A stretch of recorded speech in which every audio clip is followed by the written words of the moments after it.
Restrict किया जाएगा वक्फ properties के द्वारा, कैसा देखते हो सर इस बिल को जो अगले हफ्ते पार्लियामेंट में लाना है? सबसे पहली बात तो यह है कि जब पार्लियामेंट सेशन में है तो सेंट्रल गवर्नमेंट जो है पार्लियामेंट्री सुप्रीमेसी और प्रिविलेजेस के खिलाफ ये काम करते हुए मीडिया को इन्फॉर्म कर रही है और पार्लियामेंट को इन्फॉर्म नहीं कर रही है। पार्लियामेंट जब चल रहा है तो सरकार का काम ही कि इमीडिएटली आप पार्लियामेंट को इन्फॉर्म करते, बजाय इसके कि आपने मीडिया को लीक किया। अब जो मीडिया ने रिपोर्ट किया उसकी बुनियाद पर मैं ये कह सकता हूं कि ये जो प्रपोज अमेंडमेंट से जो मीडिया में जो लिखा गया है वो इस बात को बताता है कि मोदी हुकूमत वक्फ बोर्ड की ऑटोनॉमी को छीनना चाहती है और वो इंटरफेयर करना चाहती है वाकिफ के मंशे के खिलाफ कि किस तरह से उस वक्फ की प्रॉपर्टी को चलाया जाए, और ये खुद फ्रीडम ऑफ रिलीजन के खिलाफ है, नंबर 1। दूसरी बात यह है कि बीजेपी शुरू से वक्फ बोर्ड्स और वक्फ की प्रॉपर्टीज के खिलाफ रही है और इनका एक हिंदुत्व का एजेंडा है, आरएसएस का एजेंडा है कि वो शुरू से वक्फ प्रॉपर्टीज को और वक्फ बोर्ड को खत्म करने की कोशिशें करती रही हैं। तीसरी बात यह है कि अब जो मीडिया की रिपोर्ट्स के ऊपर मैं अपना ये रिएक्शन दे रहा हूं कि एक बार किसी प्रॉपर्टी को वक्फ डिक्लेयर कर दिया गया तो हमेशा वक्फ रहता है।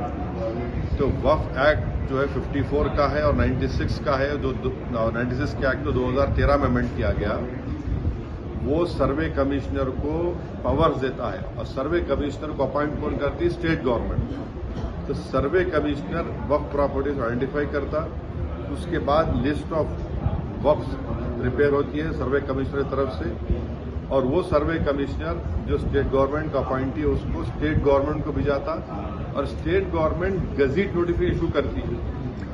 तो गजीट नोटिफिकेशन खुद एक ऑफिशियल एक्ट है और अगर गजीट नोटिफिकेशन 1 साल तक चैलेंज नहीं होती तो वो फाइनल हो जाती है और नेचर ऑफ वक्फ हो जाता है। इसको ये लोग चेंज करना चाहते हैं, यानी जो पहले से वक्फ हो चुकी हैं प्रॉपर्टीज अब दोबारा उनको स्टैब्लिश करना पड़ेगा कि ये वक्फ है। ये इम्पॉसिबिलिटी है।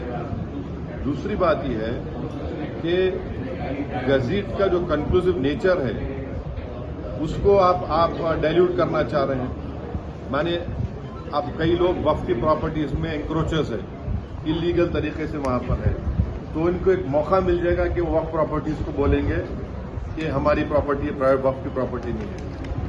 और कोई भी प्रॉपर्टी में ये झगड़े होते कहीं ना कहीं, तो उसको एक एनक्रोचर्स को एक मौका मिल जाएगा। तीसरा न्यूज रिपोर्ट ये बोलता है कि अमेंडमेंट इन एस्टैब्लिशमेंट और कंपोजिशन ऑफ वक्फ बोर्ड। तो ये एक्ट खुद ये बोलता है कि हर स्टेट में एक वक्फ बोर्ड होना चाहिए और बोर्ड रिस्पॉन्सिबल होगा उसके एडमिनिस्ट्रेशन और मैनेजमेंट ऑफ वक्फ प्रॉपर्टीज के लिए। अब अगर आप अमेंडमेंट करेंगे establishment and composition of Waqf board में तो एक एडमिनिस्ट्रेटिव क्योस होगा, loss of autonomy Waqf board का होगा, और ये गवर्नमेंट का जो कंट्रोल है वक्फ बोर्ड के ऊपर, गवर्नमेंट का कंट्रोल बढ़ेगा तो वक्फ के इंडिपेंडेंस पे बहुत बड़ा असर पड़ेगा। चौथी बात उसमें यह है कि वक्फ ट्रिब्यूनल्स है। अब ये जो मीडिया रिपोर्ट ये बोल रहा है कि गवर्नमेंट इन ट्राइब्यूनल्स को डाइल्यूट करना चाहती है।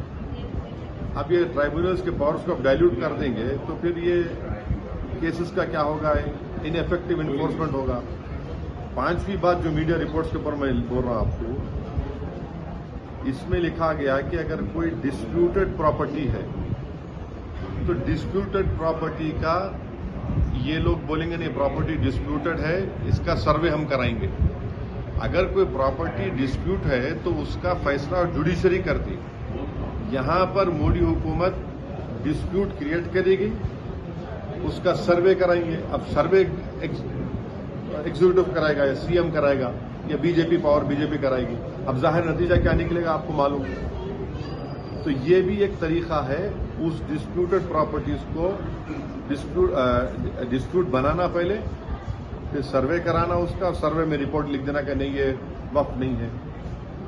ऐसे कई मस्जिद दरगाहें हैं हमारे भारत में जहां पर बीजेपी आरएसएस ये क्लेम करती है कि वो दरगाह और मस्जिद नहीं है। तो जो पावर जुडिशरी का है वो एग्जीक्यूटिव छीनना चाह रहा है उसको। और एक बात